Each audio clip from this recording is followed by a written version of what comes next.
Hey guys, it is September 11th, 2019, and I actually was sitting here gonna do my update video for my other stuff I have going on, but I've had something I don't know, it's just not on my heart, so I'm gonna speak my truth, as they say, and what's on my heart today, and hopefully it's taken well. So it's September 11th, and you know, we've all seen in our news feed people remembering and where they were that day and what their emotions were and stuff. And you know, we all have those. And I remember I was getting ready to go to work and getting my kids ready to go to school, and I had worked for the county, so a government agency in the water district at that time. And I remember not sure what was going on and should I send my kids to school, and I was afraid. So I'd called the school, and they assured me that, you know, find out what they were going to be doing and telling the kids, and they assured me that they were you know, going to try to keep the day as normal as possible, which is really important when you have situations like that. I don't know. So then I went to work, and it was a really strange day at work, and there was a lot of security issues and concerns, and we had some federal agencies calling and coming in and making sure that we were following like an emergency type protocol, which is weird, but you wouldn't think that a small water agency would be something that they would be concerned with for security, but we supplied a lot of the water to the Bay Area, so it was a security risk, because at that time in Amador County, the water was, a lot of it was in open canals and not piped, and there was a huge lawsuit going on about that, but that's a whole story for another day. But so, you know, there was actually some legit concern. So I just remember, for me, what that day signified, outside of the incredible loss, was the just the whole illusion that we'd had of feeling safe was gone, I guess. So, you know, our little bubble had burst here in the United States, and we were not as immune from terrorist attacks and things as we had thought. So it was all an illusion, but, you know, anyway, that illusion was lifted and the curtain was removed. But going forward, so today is 18 years, and it totally hit me when I was driving in the car today that it's 18 years. There are kids who are now adults, this generation that's coming into adulthood, the 18-year-olds, they weren't alive. This is the first adult generation that weren't alive when September 11th happened. They have no personal memory. And so going forward, for those of us who are the caretakers, basically, of these memories, how are we presenting these to our children and the future generations? How do we explain what happened so that it's not forgotten? You know, we have all these hashtag never forgets, but what are we telling our kids?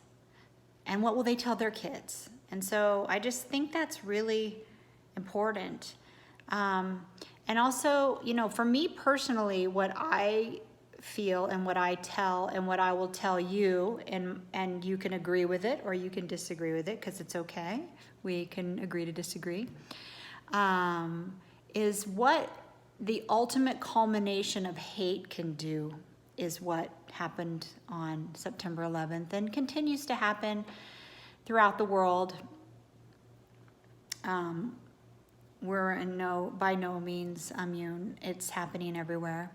And, you know, people pin an ideology on it. They pin a religion on it, a political opinion, whatever it might be. But really, it's hate. Hate can do things that are powerful, that are horrible, and that destroy a lot of lives. So how do you explain it to kids? I think, and when they ask why, because they will ask why, you'd have to tell them it's because people didn't hate. It's hate. Hate for a fellow man that's different than you, who thinks differently, who has a different religion. You know, we have to go around as people and, you know, hate, you have to check it. Because sometimes, you know, people drive you crazy or they have a different opinion. And right now in the United States, it's obvious. We are not loving each other. We are hating people who have a different political preference. We hate people who like our president. We hate people who dislike our president. We don't like people who, you know, chew bubblegum. I mean, come on. We really have to check our hate, because if you don't think that we couldn't be those people, you're wrong. Because hate skews common sense. Hate skews empathy. Hate is very powerful. I don't even like the word hate. And so, you know, that's just my 2 cents. You can take it or leave it, but that's what I'm going to going forward. When my grandchildren ask me what my memories are of that day, or when I have a chance to share with those young generations coming up, it's the power of hate and what hate is capable of doing. It destroys lives. So you personally, that person right there that I'm talking to, check your hate. Can you agree to disagree? Can you still love a person who has a different opinion than you? Can you know when to walk away from an argument and understand that no matter what you think you can do, you can't change someone's opinion because you don't know what their life was like. You don't know, you didn't walk in their shoes, but you can choose to love that person, regardless of the fact that you don't agree on every issue. So I know for myself even, I mean, this isn't, I've got to practice this more myself too, but I have a lot of friends who have a lot of different political opinions, and quite frankly, probably not very many of my friends will know mine, because I will listen to them, and I've actually learned a lot by doing so.